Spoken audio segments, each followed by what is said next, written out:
하소서. 구주의 사랑으로 흘리신 보혈이 내 소망 나의 위로 내 영광 됩니다. 주 없이 살 수 없네 나 혼자 못 서리. 힘없고 부족하며 지혜도 없도다. 내 주는 나의 생명 또 나의 힘이라. 주님을 의지하여 지혜를 얻으리. 주 없이 살 수 없네 내 주는 아신다.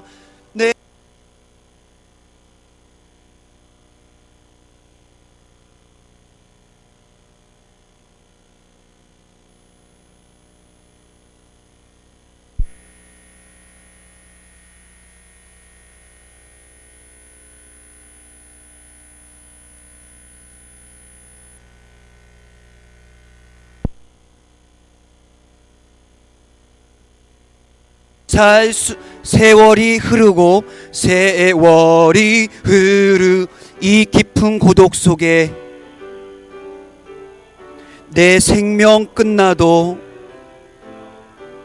사나운 풍랑일 때 날 지켜주시니. 내 곁에 계신 주님 늘 힘이 됩니다. 아멘. 430장입니다.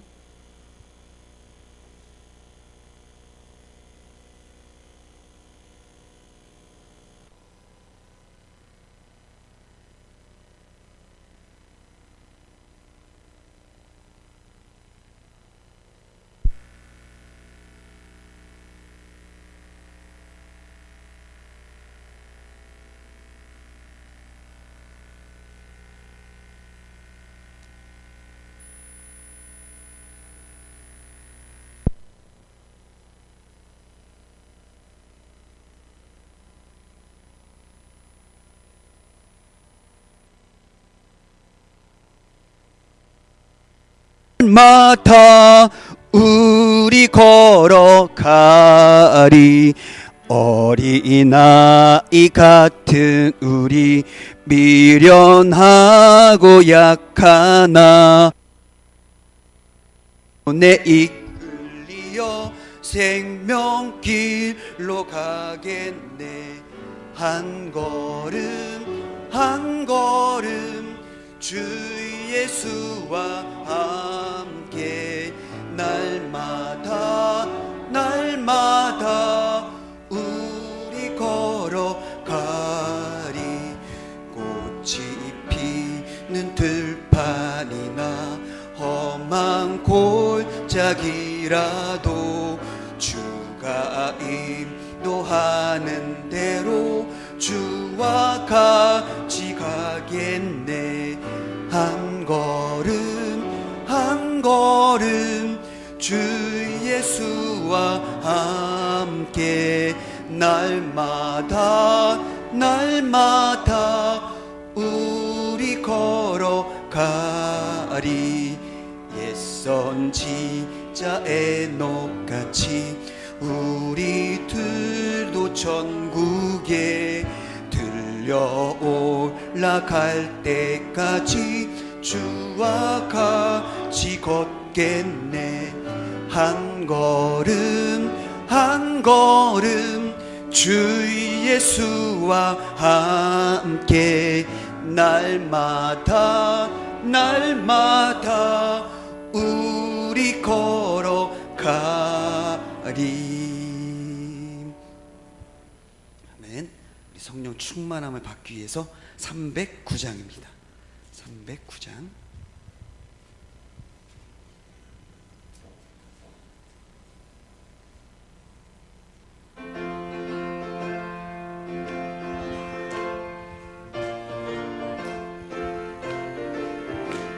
목마른 내 영혼 주가 이미 허락한 그 귀한 영생수 주여 갈망합니다. 그 약속 따라서 힘써 간구하오니 오 주여 내 기도 어서 들어주소서. 예수의 사랑 예수의 사랑 바다 물결같이 내게 임하니 영광의 물결에 온전히 쌓여서 내 영혼의 기쁨 한량없도다. 주 내게 약속한 금비 내려주시려 은혜의 저구름 건너편에 떠올라 그 귀한 징조가 내게 밝히 보이니 나 힘을 다하여 주께 간구합니다. 예수의 사랑 예수의 사랑 바다 물결같이 내게 임하니 영광의 물결에 온전히 쌓여서 내 영혼의 기쁨 한량없도다. 은혜의 소나비 지금 흡족히 내려 구원의 큰 강물 흘러차고 넘쳐서 내 주 모든 죄 모두 씻어버리니 나 지금 은혜를 충만하게 받았네. 예수의 사랑 예수의 사랑 바다 물결같이 내게 임하니 영광의 물결에 온전히 쌓여서 내 영혼의 기쁨 한량없도다. 그 차고 넘치는 주의 은혜의 물결 힘차게 밀려와 내게 만족합니다. 오 할렐루야로 주를 찬송하오니 내 마음의 기쁨이 항상 충만함이라. 예수의 사랑 예수의 사랑 바다 물결같이 내게 임하니 영광의 물결에 온전히 쌓여서 내 영혼의 기쁨 한량없도다.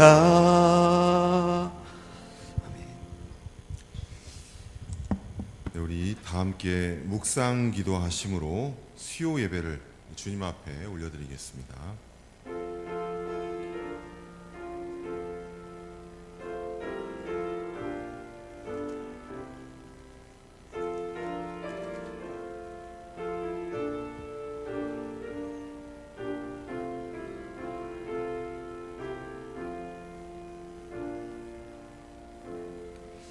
사도신경으로 신앙을 고백하겠습니다.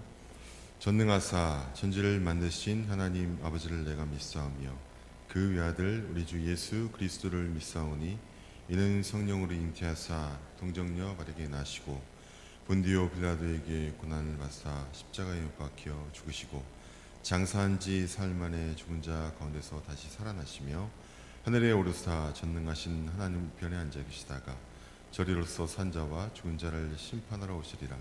성령을 믿사오며 거룩한 공예와 성도가 서로 교통하는 것과 죄를 사하여 주시는 것과 몸이 다시 사는 것과 영원히 사는 것을 믿사옵나이다.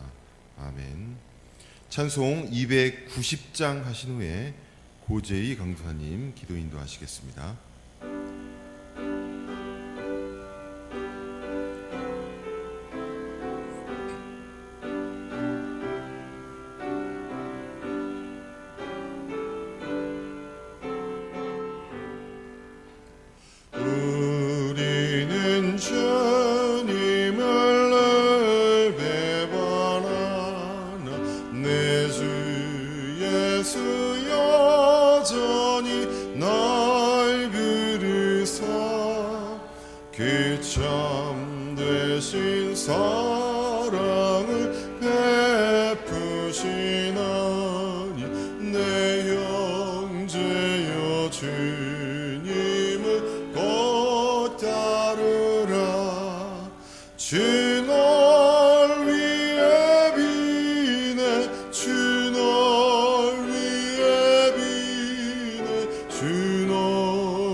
항상 비시는 주께서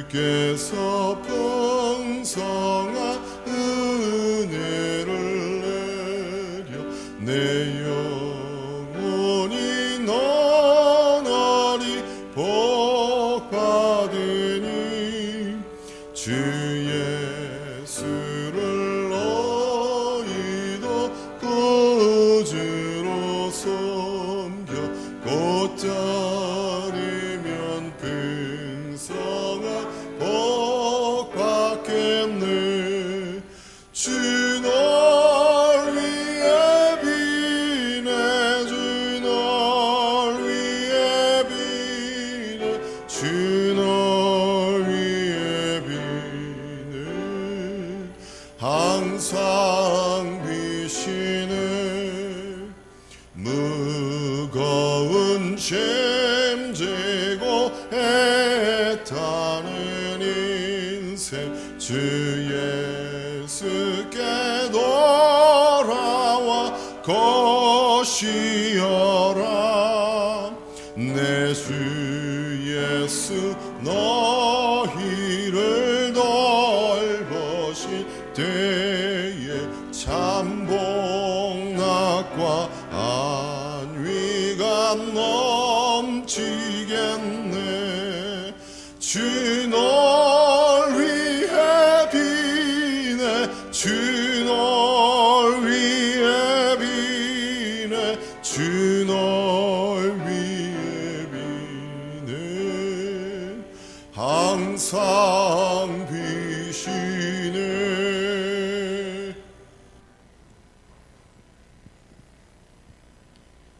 우리를 위해 구원을 작정하신 하나님, 하나님이 작정하신 구원을 성취하신 우리 성자 예수님, 오늘도 우리를 인도하시고 우리를 붙잡아 주시고 말씀으로 지도하여 주시는 성령 하나님 감사를 드립니다.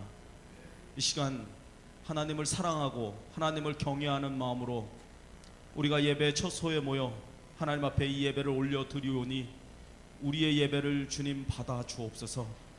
3일간의 시간을 우리가 다시 한번 돌아보며 하나님께서 우리에게 주신 그 말씀과 명령에 우리가 어떻게 반응하며 우리가 어떻게 순종했는지를 다시 한번 돌아보는 이 시간이 되길 원합니다. 하나님 앞에 나와 예배를 드리지만 아직도 여전히 부족하고 여전히 죄에 묶여있는 저희들의 마음들을 보고 우리들의 모습을 볼 때 참으로 십자가의 공로 외에는 의지할 것이 없음을 고백하오니 하나님 우리를 불쌍히 여겨 주옵소서. 이 어려운 때 하나님께서 저희를 특별히 교회로 구분하시고 또한 하나님의 자녀로 구분하여 세워주시고 우리에게 말씀을 듣게 하시고 말씀을 또한 깨닫게 하셨사오니 하나님 우리가 그냥 주저앉아 있지 않기를 원합니다. 이 시대에 우리를 구별하여 세워주신 하나님의 은혜에 우리가 반응하며 나아가는 저희들이 되어지기를 소망합니다. 주의 말씀을 먼저 지키는 저희들의 생활이 되게 하시고 삶이 되게 하시고 하나님의 말씀을 드러내는 하나님의 그 형상을 비추어주는 하나님의 빛이 되어주는 삶을 살기에 부족함이 없는 저희들이 되게 하여 주옵소서. 정말 저희가 소금이 되고 빛이 되어야 할 텐데 우리 주님이 주신 그 사랑을 오히려 가리고 주님의 그 영광을 우리가 나타내지 못하는 하나님 그런 불순한 그런 충성하지 못하는 종이 될까 두렵사오니 우리를 불쌍히 여겨 주옵소서. 이 시간에도 하나님의 말씀으로 우리를 돌아보길 원합니다. 주께서 세우신 종을 통하여 하나님의 말씀을 강론하여 주실 때 아직도 내어버리지 못한 우리의 죄성과 아직도 포기하지 못한 나의 자아가 하나님 이 시간에 다시 한번 우리를 돌아보아 내어버리는 시간이 되게 하시고 나를 포기하는 시간으로 자기 부인의 시간으로 세워지는 귀한 은혜의 시간이 되게 하여 주옵소서. 목사님을 통하여 말씀을 들려주실 때 그 말씀의 깨달음이 우리가 있기를 원합니다. 성령 하나님 우리를 인도하여 주셔서 우리의 닫혀지고 우리의 아둔하여진 마음이 열려지고 깨달아지는 은혜가 있게 하여 주옵소서. 또한 깨닫고 듣게 된 그 말씀을 우리가 지식으로만 아는 것이 아니라 우리가 세상에 나가 우리의 삶의 터전 가운데 우리의 직장 가운데 공동체 가운데 드러내며 밝히 보여줄 수 있는 저희들이 되기를 원합니다. 하나님 그리하여 이 시대를 변화시키고 이 시대를 다시 한번 하나님의 나라가 임하게 하는, 하나님의 통치를 받는, 하나님의 나라가 오게 하는 그 일에 앞장서는 우리의 모든 은석교인들이 될 수 있도록 주님 축복하여 주시옵소서. 말씀을 전하시는 목사님 강건하게 하여 주시고, 담대한 능력을 주님께서 이 시간에 동행하여 주시사 능력의 하나님의 말씀을 선포케 하시고, 우리가 그 말씀을 받아 그 말씀대로 지켜 살기에 부족함이 없는 이 밤이 되게 하여 주시옵소서. 특별히 이 사회를 위해서, 또한 총회를 위해서 여러 각 기관에서 수고하신 우리 목사님을 기억하여 주시길 원합니다.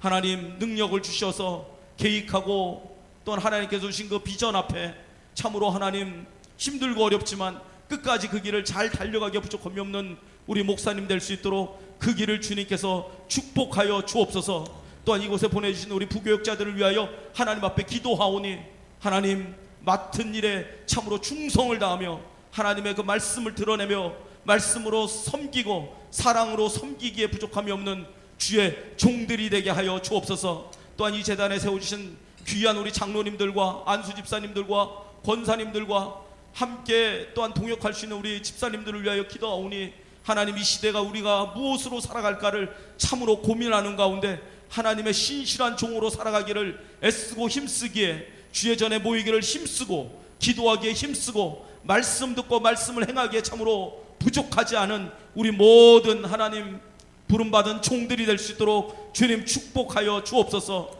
그러한 것을 다시 한번 결단하고 주의 말씀으로 강론을 받아 깨닫는 이 밤이 되기를 소원하며, 또한 이 시간에도 군문에 나가 있는 우리의 자녀들을 위하여 기도하길 원합니다. 하나님 그곳에서 정말 그들이 이제껏 경험하지 못한 하나님을 경험하게 하시고, 또한 그곳에서 하나님을 다시 한번 만나게 하시고 성숙한 모습으로 돌아와 교회와 나라와 지역에 섬기는 우리 젊은이들 될 수 있도록 주님 축복하여 주옵소서. 이 시간에도 또한 하나님의 말씀을 들고 복음을 들고 산을 넘고 물을 넘는 우리의 선교사님들을 위해 기도하길 원합니다. 하나님 우리가 거저받았던 그 복음을 우리가 이제는 대가를 지불하며 정말 하나님의 복음을 알지 못하는 곳에 복음을 전하는 자들로 그들을 세워주시고 그 사명을 주셨사오니, 하나님 그 사명 감당하기에 부족하지 않도록 하나님 도와주옵소서. 또한 그들을 위해 물질로 기도로 협력하는 우리의 은석 모든 지체가 될 수 있도록 주님 인도하여 주시옵소서.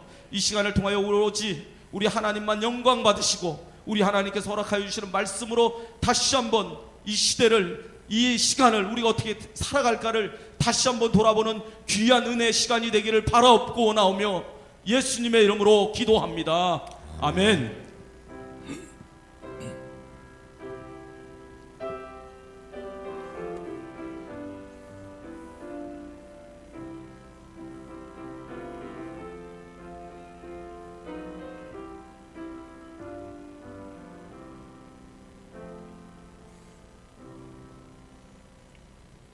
이 시간 주시는 말씀은 로마서 3장 9절에서 20절까지의 말씀입니다.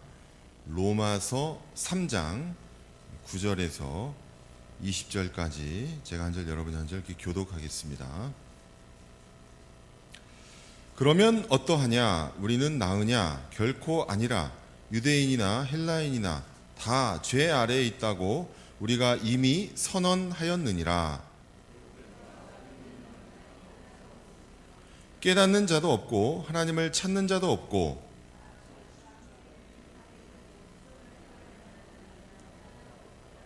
그들의 목구멍은 열린 무덤이요 그 혀로는 속임을 일삼으며 그 입술에는 독사의 독이 있고 그 발은 피 흘리는 데 빠른지라. 평강의 길을 알지 못하였고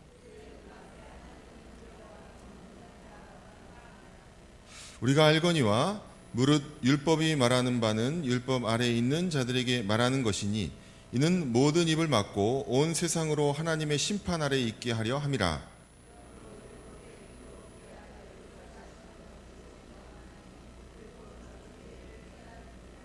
아멘. 찬송 한 곡 더 하시겠습니다. 293장입니다.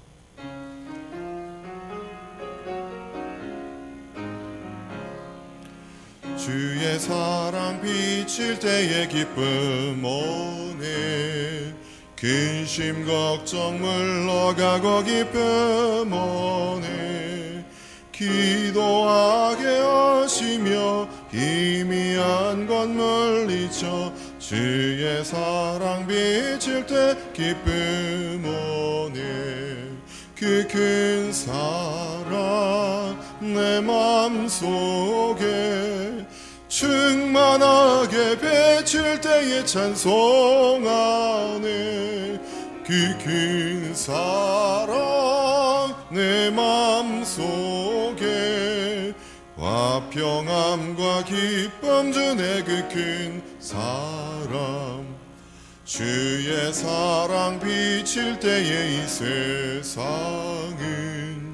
아름답고 활기차게 나변하네 화평 중에 내 영혼 영광스런 새 생명 다시 찾게 되었네 그 큰 사랑 그 큰 사랑 내 맘속에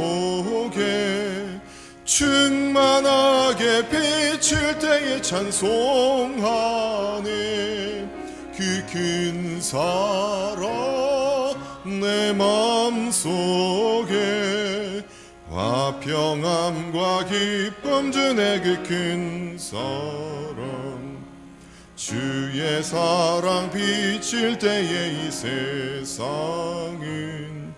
어둠 슬픔 중한짐이 다 사라져 우리들의 가는 길 밝히 비춰주시며 복을 받게 하시네 그 큰 사랑 그 큰 사랑 내 맘속에 충만하게 비칠 때에 찬송하네 그 큰 사랑 내 맘속에 화평함과 기쁨 주네 그 큰 사랑 주의 사랑 비칠 때에 그 광채가 찬란하게 우리 둘러 비치겠네 세상 모두 이기고 천국 생활할 때도 주의 사랑 비치네 그 큰 사랑 그 큰 사랑 내 맘속에 충만하게 비칠 때에 찬송하네 그 큰 사랑 내 맘속에 화평함과 기쁨 주네 그 큰 사랑 아멘 할렐루야 아멘 오늘은 로마서 우리가 꽤 많이 했죠. 한 6번째 시간이 되는 것 같습니다. 오늘은 로마서 3장 9절에서 20절까지의 말씀을 함께 우리가 나누고자 하는데 오늘 본문을 먼저 이렇게 살펴보기를 원합니다. 오늘 본문 9절 말씀은 아주 단도직입적으로 이렇게 시작하고 있습니다. 그러면 어떠하냐? 우리는 나으냐? 결코 아니라. 그러면서 유대인이나 헬라인이나 다 죄 아래 있다고 우리가 이미 선언하였느니라 이렇게 말씀을 시작하고 있는데 왜 이런 이야기가 나오게 되었냐면 우리가 3장을 쭉 다루다 보면은 유대인이 특별하지 않다 유대인이나 헬라인은 다 똑같다 이런 이야기를 반복적으로 하고 있습니다. 그런데 이런 이야기를 듣는 유대인들에게 아직도 뭔가 억울함이 남아있는 거예요. 그래도 우리는 좀 뭔가 다르지 않냐? 우리는 뭔가 좀 나은 부분이 있지 않냐? 우리가 더 우월한 존재이지 않냐? 이렇게 그들은 마음속으로 항변을 하고 있는 것입니다. 그러나 거기에 대한 대답이 바로 이것입니다. 결코 아니라. 응? 결코 아니라. 이렇게 결론을 내리고 있는 것입니다. 그리고 바로 그 뒤이어서 유대인이나 헬라이나 다 죄 아래에 있다. 다 죄 아래에 있다. 그리고 이런 다 죄 아래 있다고 하는 말을 우리가 이미 선언하였느니라. 이미 선언했다. 완전히 선언, 탕탕 쳐서 끝냈다, 이런 얘기인 것이죠. 자, 그 선언한 내용이 바로 10절부터 18절, 그 증거로 되고 있는 부분이 바로 10절부터 18절까지입니다. 그런데 여러분, 이 말씀들은 구약 성경에서 인용을 한 말씀들입니다. 왜 구약 성경에서 이것을 인용하고 있느냐? 왜냐하면 유대인들이 자신들의 특별함을 주장하는 그 근거가 무엇입니까? 바로 율법이 포함되어 있는 구약 성경이죠. 그런데 사도 바울은 그것을 역으로 너희들이 특별하지 않다, 모두가 다 죄인이고 다 똑같다 하는 것을 그 구약 성경, 유대인들이 사용하고 있는 그 구약 성경을 들어가지고 오히려 반박하고 있는 내용이 바로 10절부터 18절까지의 말씀인 것입니다. 자, 우리 하나하나 이 부분을 좀 살펴보기를 원하는데요. 먼저 10절부터 12절까지 보면 의인은 없나니 하나도 없으며 깨닫는 자도 없고 하나님을 찾는 자도 없고 다 치우쳐 함께 무익하게 되고 선을 행하는 자는 없나니 하나도 없도다 라고 말씀하고 있는데, 이 말씀은 한 군데서만 구약 성경에서 인용한 것이 아니라 시편 14편 1절에서 3절, 시편 53편 1절에서 3절, 전도서 7장 20절에서 이렇게 세 군데에서 인용한 것을 한꺼번에 이렇게 잘 결론을 내어서 사도 바울이 말을 하고 있는 것입니다. 곳곳에서 그러한 증거들을 찾아서 사도 바울은 유대인들을 반박하고 있는데, 먼저 시편 14편 1절에서 3절을 한번 같이 한번 보실까요? 우리 한번 띄워주시죠. 시편 14편 1절에서 3절입니다. 같이 읽어보시죠. 시작. 어리석은 자는 그의 마음에 이르기를 하나님이 없다 하는도다. 그들은 부패하고 그 행실이 가증하니 선을 행하는 자도 없도다.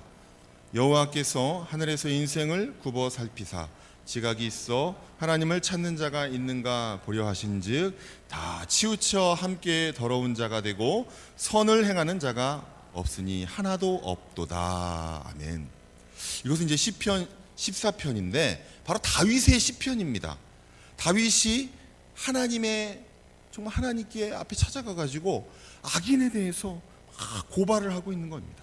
그런데 여러분, 이 악인이 저기 블레셋 사람도 아니고요, 저기 이집트 사람도 아니고 바로 이 다윗이 처한 상황 속에서 이 다윗을 괴롭히고 있는 악인은 바로 택하신 이스라엘 백성들, 자기 동족들인 것입니다.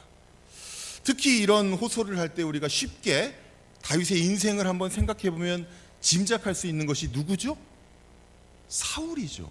사울이 다윗을 괴롭히고 있는 것이구나, 그 관계를 우리는 쉽게 상상을 할 수가 있습니다. 이 다윗의 인생의 그 전반부는 사울이 그 괴롭힌 이야기를 빼면 사실 할 말이 없을 정도로 다윗은 사울에게 크나큰 고난을 많이 당했습니다. 근데 그 고난을 당한 이유가 뭐예요? 다윗이 사울에게 뭐 나쁜 짓을 했습니까? 그런 것이 아니에요. 단지 하나님의 명령을 지켰을 뿐이고 자기 동족 하나님의 택하신 백성 이스라엘을 구하기 위해서 용기를 내어서 싸운 죄밖에 없는데, 그냥 억울하게 사울이 다윗을 죽이려고 하고 또 여러 가지 괴롭힘을 당하게 만드는 그런 일이 다윗의 인생 전반기, 그냥 잠깐 1, 2년도 아니고 인생 전반기는 사울 때문에 그냥 막 도망다니고 고난당하고 그러다가 그냥 쓱 지나가 버렸어요. 그런 시간을 살았다는 것입니다.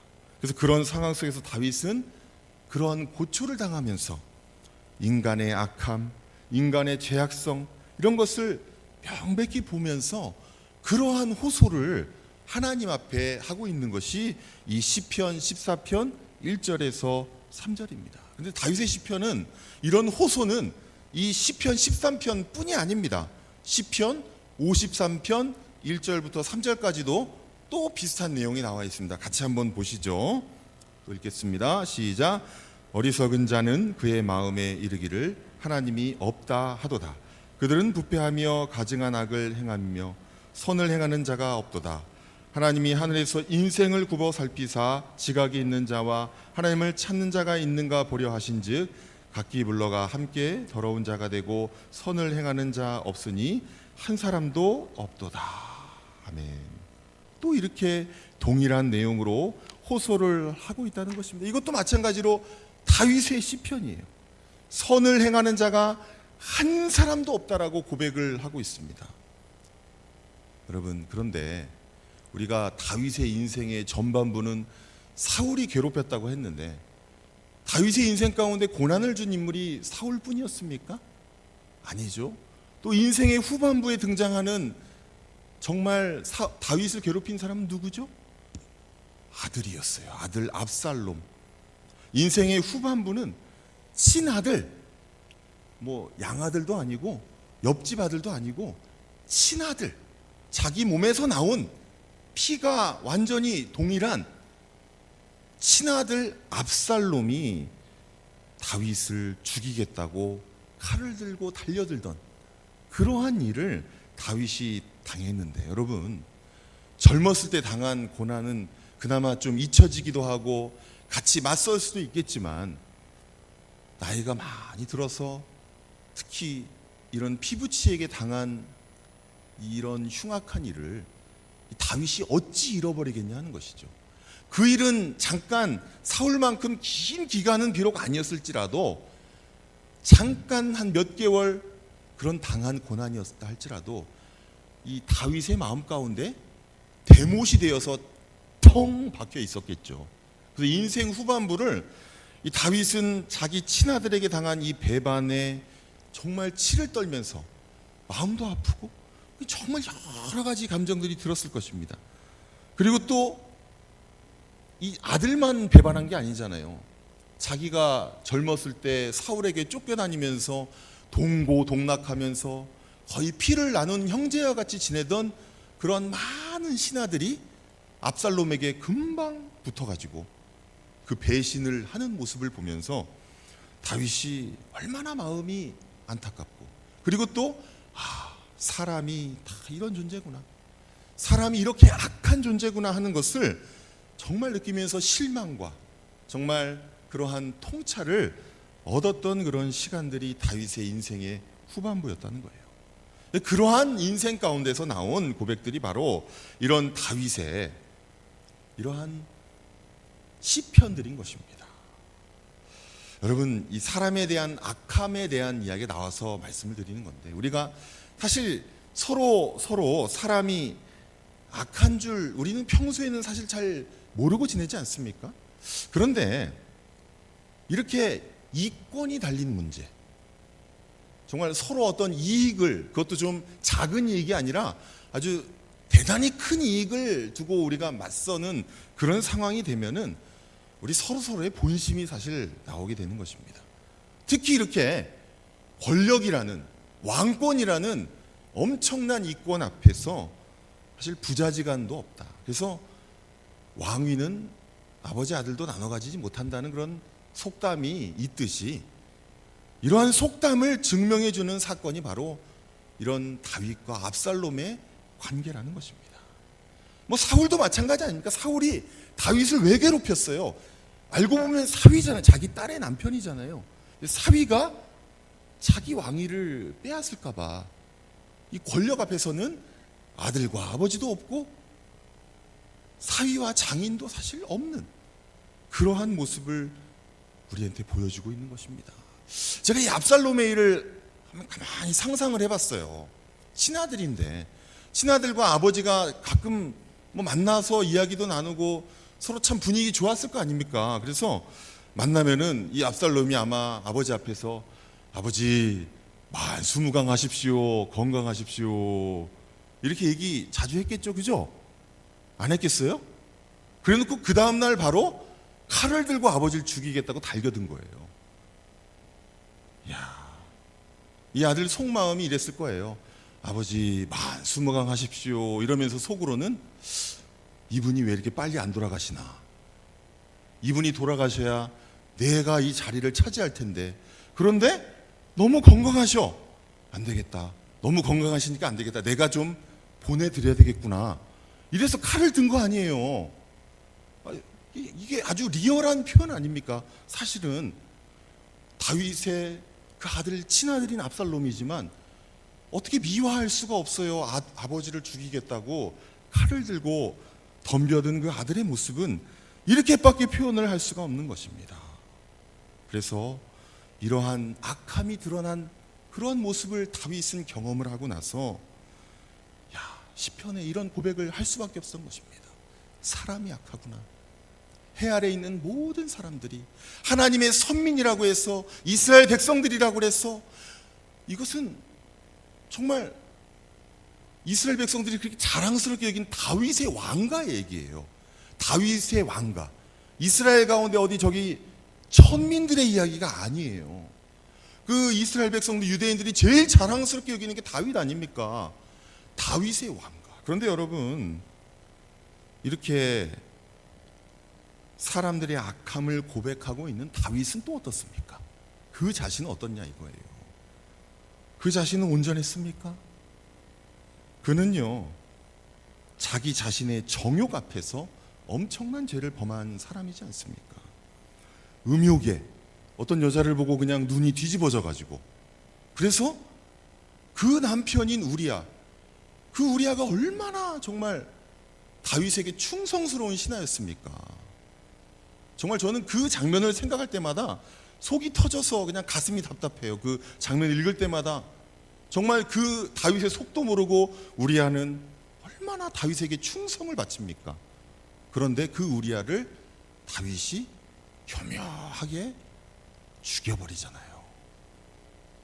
그런 모습을 다윗, 사람들의 악함을 고발하는 그런 그 당사자조차도 본질상 똑같은 악을 범하고 있다는 사실을 보여주고 있는 것이 구약 성경이라는 거예요.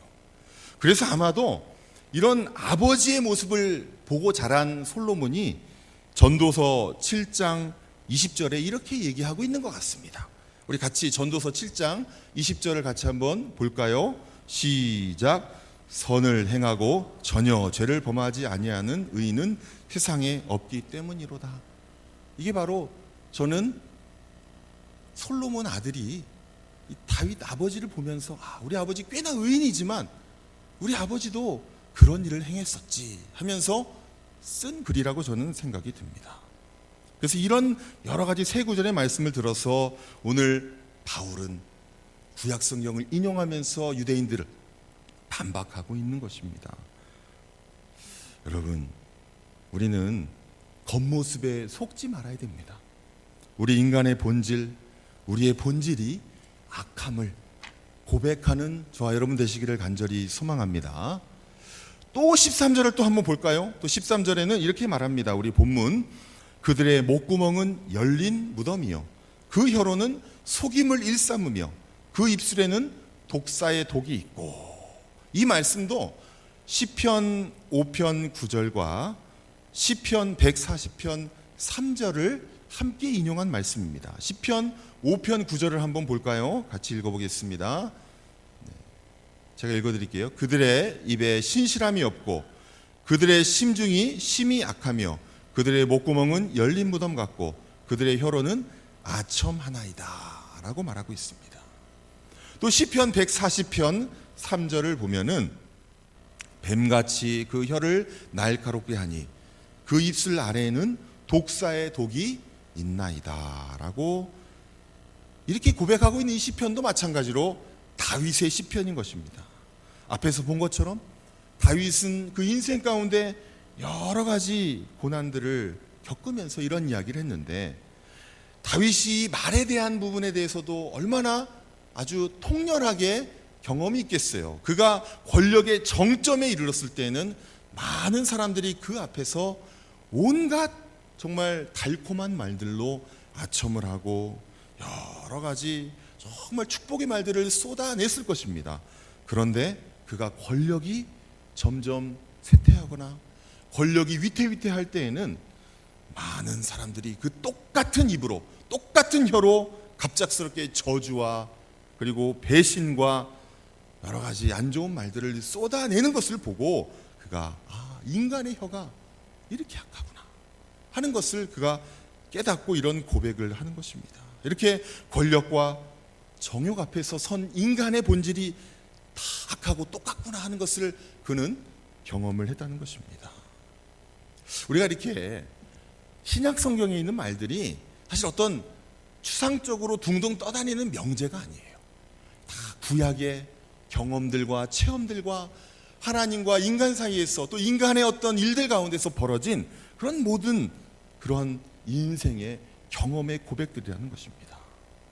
그런데 하나님께서 이 성경에 또 기록할 때 우리 인간의 악함에 대해서 또 여기서 그냥 그치지 않고 더욱더 바울 사도를 통하여서 더욱더 인간의 악함과 인간의 그 본질에 대해서 더욱더 또 파고드는 모습을 볼 수 있어요. 우리는 좀 그냥 여기서 우리 악해요, 그러니까 좀 그만합시다 하고 싶지만 또 계속해서 바울 사도는 집요하게 더욱더 파고드는 모습을 볼 수가 있어요. 우리 14절을 또 한번 볼까요? 14절 같이 한번 읽어보시죠. 본문 시작. 그 입에는 저주와 악독이 가득하고. 또 이 말씀도 마찬가지로 시편 7편을 인용한 것입니다. 그의 입에는 저주와 거짓과 포악이 충만하며 그의 혀 밑에는 잔해와 제약이 있나이다. 이것도 마찬가지로 다윗의 경험에서 우러나온 호소인 것입니다. 그런데요, 이런 호소는 다윗만 한 것이 아니라 구약의 여러 선지자들도 그러한 호소를 하나님 앞에 하고 있다는 거예요. 특히 그 대표적인 선지자 이사야도 그런 호소를 하고 있는데 그 호소를 인용한 것이 바로 15절부터 16절까지입니다. 15절에서 17절은 이렇게 얘기하고 있습니다. 그 발은 피 흘린 데 빠른지라 파멸과 고생이 그 길에 있어 평강의 길을 알지 못하였고. 이것은 이사야서 59장 7절 8절을 인용하고 있는데 띄워주셨나요? 한번 같이 읽어보겠습니다. 앞에 보시고 시작.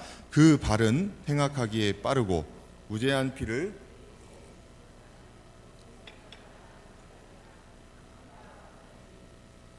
계속해서 8절까지 그들은 평강의 길을 알지 못하며 그들이 행한 곳에는 정의가 없으며 굽은 길을 스스로 만드나니 무릇 이 길을 밟는 자는 평강을 알지 못하느니라. 이것은 이사야 선지자가 그 하나님 백성 이스라엘을 하나님 앞에 고발하고 있는 그런 말씀인 것입니다. 이렇게 다윗뿐만이 아니라 선지자들도 하나님 앞에서 이스라엘의 이를 실상을 고발하고 있는 거예요. 하나님의 백성이 악하다는 사실을. 그래서 결국 결론적으로 오늘 18절 말씀, 그들의 눈앞에 하나님을 두려움이 없느니라 함과 같으니라. 이 말씀도 역시 시편 36편 1절 말씀. 악인의 죄가 그의 마음속으로 이르기를 그의 눈에는 하나님을 두려워하는 빛이 없다 하니. 사실 구약 성경에서 이스라엘의 역사를 살펴보면 이렇게 유대인들의 악함에 대한 기록이 계속해서 나타나고 있는 것입니다. 그래서 유대인들이 이러한 역사적인 기록 구약 성경을 보면 오히려 반박할 수가 없는 거예요. 하나님의 택한 이 백성의 이스라엘의 유대인들의 사람들의 악함이 바로 이런 것이다 하는 것을 우리에게 주신 이 구약 성경 가운데, 우리의 성경 가운데 이렇게 우리에게 말씀해 주고 있는 것입니다. 저는 이 말씀을 준비하면서 여러 가지 생각이 들었어요. 이 설교를 전하는 입장으로서 설교를 듣는 분들의 어떤 반응들이 사실 굉장히 관심이 많거든요. 그런 반응을 귀담아 들을 수밖에 없거든요. 그래서 어떤 분이 그런 얘기를 하시더라고요. 교회에 와서 목사님이 설교하실 때 이런 뭐 인간의 악함 이런 거 좀 하지 마시고 저 얼마나 힘드셨어요? 좀 힘내세요. 잘 될 거예요. 하나님 여러분 사랑하세요. 힘내세요. 이런 얘기만 좀 했으면 좋겠다고 누가 그러시더라고요. 저도 그러고 싶습니다. 이렇게 추운 날 어려운 발걸음을 여러분 이렇게 교회로 돌려서 함께 이 자리에 나오신 여러분에게 저도 사람인데 이왕이면 좀 좋은 얘기 들려드리고 싶어요. 그러나 또 한편으로 이 성경을 통하여서 제가 깨닫는 것은 목사가 그냥 제 얘기를 들려드릴 수는 없는 거잖아요. 성경에 있는 것을 들려드려야 되는 거잖아요. 그 성경을 그래서 연구하고 거기에 근거해서 말씀을 전하려고 묵상하면 그런 말들보다는 이렇게 인간의 악함에 대해서 경고하는 이런 말씀이 사실 성경에 더 많더라고요. 그럼 그러니 어떡합니까? 제가 이 시간에도 전해야 하는 거 아닙니까? 아멘이십니까? 성경이 인간의 악함에 대해서 집요하게 그냥 구절구절 파고 있으니까 저도 함께 집요하게 계속해서 말씀을 드려야 하는 거잖아요. 그런데 이게 결국은 저와 여러분에게 유익이 된다는 거예요. 제가 신학생 시절에 이제 설교에 대해서 많이 연구를 이제 하고 싶고 의욕이 있는 상태니까 유명한 설교자들의 그 설교를 많이 연구를 했습니다. 그래서 여러분들의 설교를 많이 듣고 연구하고 그랬는데 어떤 한 분의 설교가 참 특이했어요. 이분 설교 뭐 수백 편 들었는데 그분 설교는 거의 내용이 축복과 응답과 격려와 잘된다 뭐 몇 중 축복 뭐 이런 얘기만 하시더라고요. 근데 이분의 주일 설교의 특징이 제가 그 수백 편을 듣다 보니까 딱 설교 본문이 정해져 있는 거예요. 한 169절에서 한 209절 사이로 그냥 그런 구절만 다 뽑으셨더라고요. 그래서 한 3년 정도를 그 주기로 해서 똑같은 설교를 계속 반복해서 하시더라고요. 절대 뭐 죄악 뭐 이런 설교는 절대 안 하시고. 그래서 뭐 이렇게 설교하는 것도 있구나. 뭐 축복하는 게 참 좋은 건가 하면서 여러 가지 생각들을 하고 정말 고민들도 많이 했었는데 지금에 와서 그분이 그런 식으로 설교하고 본인의 삶과 그리고 그 교회에서 정말 양육되어진 그런 사람들의 삶을 볼 때 그분 자신도 지금은 인생의 후반부 가운데 너무나 엄청난 어떤 잘못된 것들이 다 드러나 버리고 모든 사회의 사람들이 그 사람을 향하여서 손가락질하는 모습을 볼 때 단지 저렇게 하나님 말씀을 접하는 것이 결코 옳은 것이 아니구나 하는 것을 제가 사실 최근에 와서 깨닫게 된다는 것입니다. 하나님께서 왜 인간을 저주하고 싶으시겠어요? 자기가 친히 만드셨는데, 자기의 형상대로 만드셨는데, 하나님께서는 우리를 향하신 그 기본적인 마음은 축복하시는 마음, 복 주고자 하시는 그런 마음이라는 것입니다. 이 사실 여러분 반드시 기억하시길 바랍니다.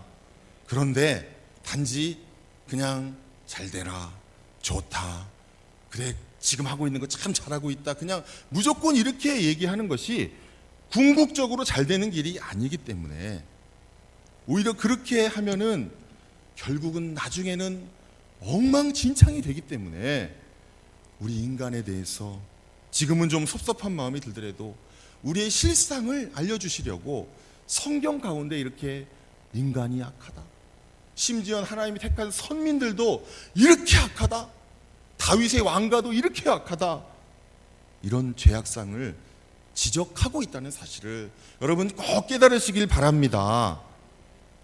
자, 그러면 이런 마음을 가지고 다시 한번 본문으로 돌아오겠습니다. 이렇게 구약의 말씀들을 하나하나 인용하면서 유대인들이 결코 나을 것이 없다는 사실을 조목조목 이야기를 하고 있는데, 이 구약의 사건 하나하나를 알고 있는 유대인들은 이제 차마 우리가 더 우월하다 하는 말을 못하게 생긴 거예요.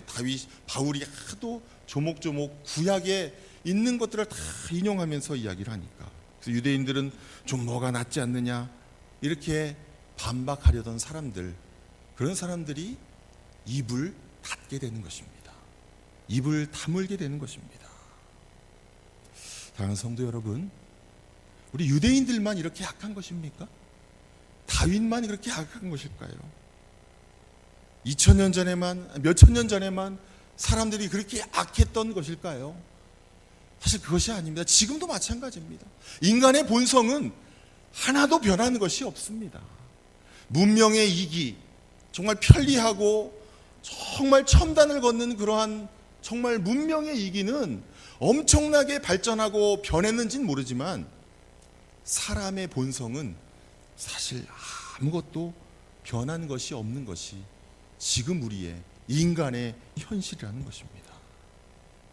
저는 종종 다른 교회의 이야기입니다만 신방을 하다가 안타까운 사연들을 듣는 경우들이 있습니다. 제가 목동에서 사역을 할 때 어떤 나이 드신 권사님, 집사님 부부가 갑자기 이사를 가야 하는 상황에 대해서 신방을 갔습니다. 그런데 이유를 물어봐도 왜 이사 가시는지 말씀을 전혀 하시지 않는 거예요. 그리고 얼굴만 참 어둡고 얼굴이 너무 무거워 보이는 것입니다. 표정이. 그래서 한참을 좀 기다리고 나중에 알게 된 사연이 아들이 사업을 하다가 부모님 재산을 다 날려버린 거예요. 그런데 연로하신 이 부모님에게 모든 책임을 다 떠맡기고 자기 자신들은 모르쇠로 있는 거예요. 이 노부부가 오갈 데가 없어서 집을 다 날리고 어디 갈 데가 없는 거예요. 그런데 자기 아들 욕하는 거니까, 자기 아들을 약하다고 얘기하는 거니까 창피해서 얘기를 못 하시는 거였더라고요. 그래서 참 너무 안타깝다. 뭐 이런 생각을 참 많이 했습니다. 두고두고 지금도 생각이 나요. 근데 뭐 이런 것 뿐이겠어요? 우리 사회에는 이것보다 더 악한 우리 사회의 이면들이 많이 있지 않습니까? 여러분, 우리 사회에 은밀하게 이루어지는 장기 밀매 같은 건 여러분 어떻게 생각하십니까? 어느 날 갑자기 사라지는 아이들과 정말 혈기왕성한 젊은이들이 장기 밀매에 희생되고 있다는 사실이 정말 우리에게 공공연한 사실 아닙니까? 이게 왜 일어나냐 이거예요. 다른 사람의 생명을 희생하고라도 내가 생명을 좀 더 연장해 보겠다는 그런 수요가 있으니까 공급이 일어나는 거 아닙니까? 뭐 나쁜 사람들이 무조건 잡아다가 장기 밀매를 왜 하겠어요?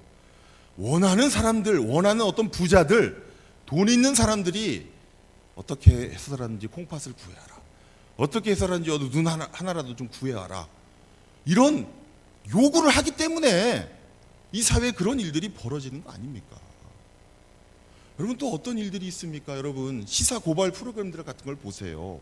이 해안가를 돌면서 염전이나 고기잡이였던 하는 그런 일들 가운데 그 일을 하는 일꾼들 가운데 노예처럼 사는 사람들이 상당히 많다는 거 여러분 아시잖아요. 지적으로 좀 부족한 사람들을 길거리에서 납치해 온다던가, 오갈 데 없는 노숙자들을 몰래 납치해 와가지고 노예처럼 부려먹다가 죽이기도 하고 하는 일들이 우리 사회에 사실 얼마나 비일비재합니까? 그래서 제가 예전에 어떤 시사 고발 프로그램들을 보다가 그 악덕 주인이 막 인터뷰를 하는데 막 항변하는 거, 내가 먹여주고 재워줬는데 뭐 좀 때리는 게 무슨 죄냐고 막 이러면서 막 항변하는데 그 사람 손에 성경책이 들려 있더라고요. 방금 교회 갔다 왔대요.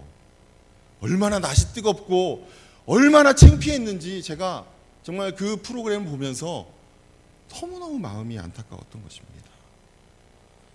여러분, 우리 인간의 악함을 보여주는 것이 뭐 이런 것 한두 가지겠습니까? 그래서요, 율법은 우리의 현실을 보여준다 하는 것입니다. 하나님이 율법을 주신 이유가 뭐냐면 바로 우리의 악함의 이 실상을 보여주려고 우리에게 율법을 주셨다는 거예요. 율법을 유대인들에게 준 게 뭐냐면 너희들이 율법을 받았으니까 그걸 자랑해라, 말씀 받았다고 자랑하고 정말 잘난 체 해라, 이렇게 주신 것이 아니라 하나님의 말씀인 율법을 주신 것이 우리의 악함, 우리 인간의 실상이 얼마나 더럽고 추한가를 좀 알라고 그러한 잣대를 주셨다는 거예요. 바로 19절 말씀, 20절 말씀이 그런 의미에서 우리에게 주신 것입니다. 우리 다시 한번 그런 의미에서 한번 같이 읽어볼까요? 시작. 우리가 알거니와 무릇 율법이 말하는 바는 율법 아래에 있는 자들에게 말하는 것이니 모든 입을 막고 온 세상에서 하나님의 심판 아래에 있게 하려 함이라. 그러므로 율법의 행위로 그의 앞에 의롭다 하심을 얻을 육체가 없나니 율법으로는 죄를 깨달음이라. 아멘.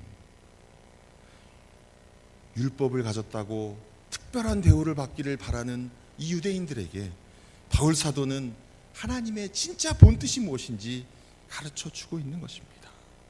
이제 그 율법의 본뜻을 알고 본 의도를 알고 그러한 자랑을, 그런 교만의 말을 그치라고 얘기를 하고 있는 것입니다. 사랑하는 성도 여러분, 지금 우리도 마찬가지입니다. 우리가 성경을 왜 읽습니까? 성경의 지식을 왜 우리가 쌓습니까? 우리에게 하나님 말씀을 주신 것은요, 우리의 실상을 알라고, 우리의 본질을 알라고 하나님께서 주신 것이라는 것입니다. 그렇다면 이런 우리의 실상을 알고 나서 우린 사실 우리 자신을 봐도, 우리 옆 사람을 봐도, 나를 봐도, 너를 봐도, 또 누구를 봐도 사실 아무런 희망이 없는 것입니다. 사실 하나님의 말씀을 받고 하나님의 율법을 우리가 받고 나서 이런 마음이 되는 것이 바로 정상인 것입니다. 나 자신에게는 희망이 없구나. 나에게는 선한 것이 없구나. 나는 어떤 선을 행할 능력도 없구나. 나는 어떤 일도 온전케 만들 수 있는 그런 존재가 아니구나 하는 것을 깨닫는 것이 바로 하나님이 우리를 향한 말씀을 주신 그 뜻이라는 거예요. 자, 그리고 나서 우리는 사실 할 말이 없는 거예요. 할 말이 없는 거예요. 뭐 네가 더 잘났느니, 내가 더 잘났느니, 이게 조금 더 옳으니, 이게 더 조금 더 뭐 그러니, 사실 이렇게 할 말이 없는 것입니다. 사실 이 사회를 향하여서 뭐가 어쩌느니, 누군가를 향하여서 뭐 내가 너보다 잘났느니, 네가 나보다 잘났느니, 사실 이런 얘기를 하기 시작하는 거는요, 아직 영적으로 솔직히 말씀드려서 철이 좀 덜 들어서 그렇습니다. 아멘이십니까? 맞습니다. 하나님의 말씀을 깊이 받은 사람은요, 그런 얘기를 할 수가 없는 거예요. 나나 너나 우리나 모두가 다 똑같구나. 자, 그런데 여기서 바로 중요한 포인트가 있습니다. 이 세상이 악하구나, 이 세상이 이렇게 더럽구나, 내가 이렇게 더럽구나, 그 절망하고 자포자기하고 절망의 구렁텅이로 그냥 빠져들고 될 대로 되라, 이런 식으로 가느냐, 이것이 율법의 의도냐, 하나님의 말씀의 의도냐? 절대 그런 것은 아니라는 것이죠. 우리 하나님이 주신 이 말씀, 이 율법의 의도는 우리의 입을 막고, 우리의 이 교만하고 자랑하려고 하고 뭔가 내가 좀 뭐가 좀 약간은 그래도 내가 하는 이 입을 막고, 내 입을 막고 내 눈을 위로 향하도록 하게 하는 것이 바로 이 율법의 목적인 것입니다. 아멘이십니까? 우리를 향하여서도 하나님께서 말씀을 주시는 그 목적이 바로 이런 것입니다. 우리가 하나님의 말씀을 깨닫고 하나님의 말씀을 받고 하나님께서 이 성경의 곳곳에 우리의 인간의 악함과 우리의 실상을 낱낱이 얘기하고 있는 이 모든 것들을 우리가 보면서 누구를 바라보고 누구가 그렇구나, 난 안 그런데, 이게 아니라 나도 그렇고 모두 그렇구나, 이런 것을 깨닫고 나서 우리에겐 희망이 없구나, 우린 더 이상 뭐가 없구나, 이러면서 위를, 하나님을, 십자가를 바라보도록 하는 것이 바로 율법의 본 의도라는 것입니다. 믿으십니까? 우리가 성경을 묵상하면서 성경을 바라보면서 성경에 있는 이 말씀들, 하나님 말씀들을 하나하나 들으면서 사실 그러한 목적을 향하여 나가도록 하는 것이 바로 하나님의 말씀의 원뜻이라는 것입니다. 내 삶을 돌아보니, 내 인생을 돌아보니 나에게는, 내 자체적으로는, 우리 인간 자체적으로는 어떤 돌파구도 없구나, 어떤 해결점도 없구나, 어떠한 단서도 없구나. 그러니 하나님을 바라보자. 하나님을 바라보자. 저기 위에, 저기 십자가에 달려 돌아가신 저 예수에게 해답이 있구나. 거기로 달려가자. 그래서 우리의 이 악함과 우리의 처참함과 우리의 이 비참함을 느끼게 하시는 것은 거기서 끝나는 것이 아니라 눈을 들어서 더 이상 변명의 말도, 더 이상 교만의 말도 하지 않고 눈을 들어서 하나님을 바라보고, 입을 우리가 놀리는 것이 아니라 눈을 하나님께 고정시키는 그러한 역사를 일으키기 위해서 하나님이 말씀을 우리에게 주시고 있다는 사실을 저 여러분 이 시간 깨닫는 시간 되시기를 간절히 소원합니다. 그러기 위해서 오늘 말씀을 주신 것입니다.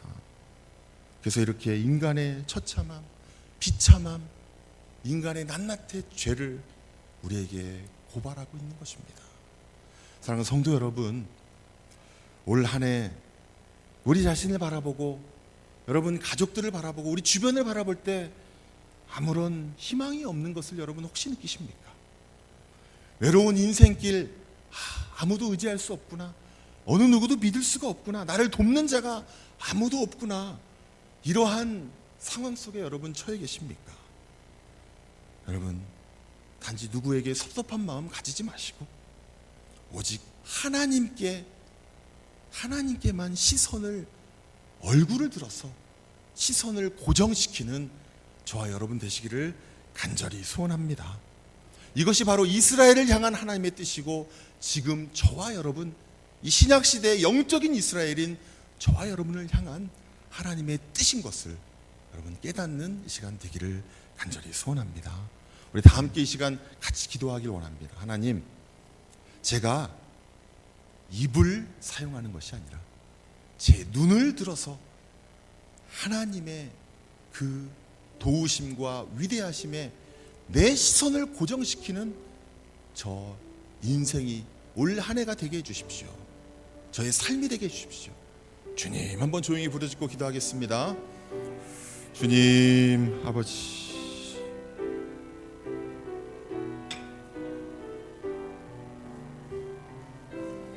아버지, 주의 아버지 인도하여 주시옵시고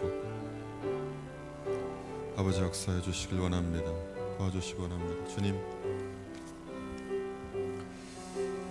주여 아버지, 주님, 주여 아버지, 주님, 주여 아버지, 역사해 주십시오. 주님, 아버지,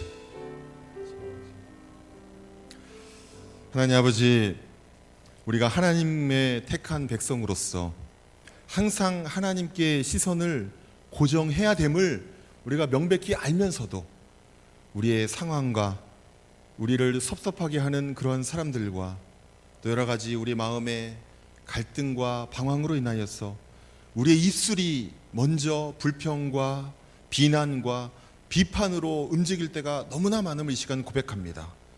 주여, 우리의 입술을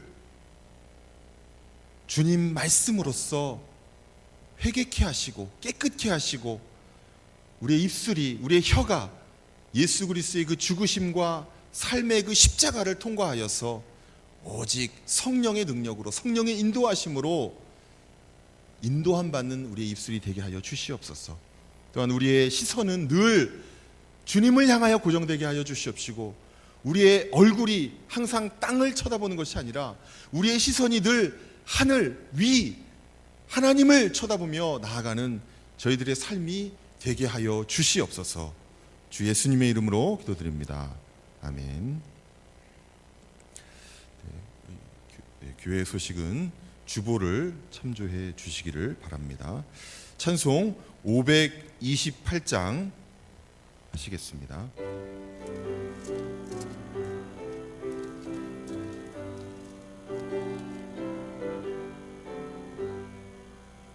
예수가 우리를 부르는 소리 금성 부드러워 문 앞에 나와서 사면을 보며 우리를 기다리니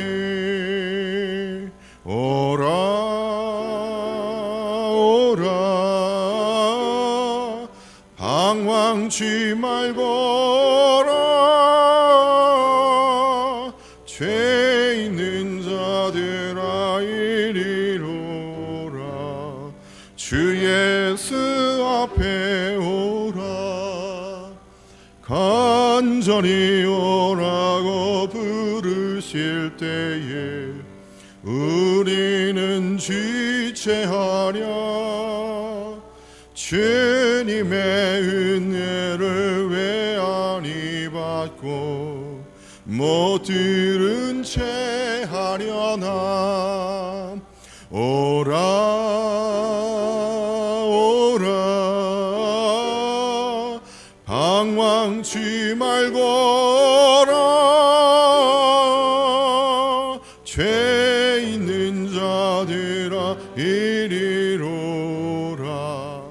주 예수 앞에 오라.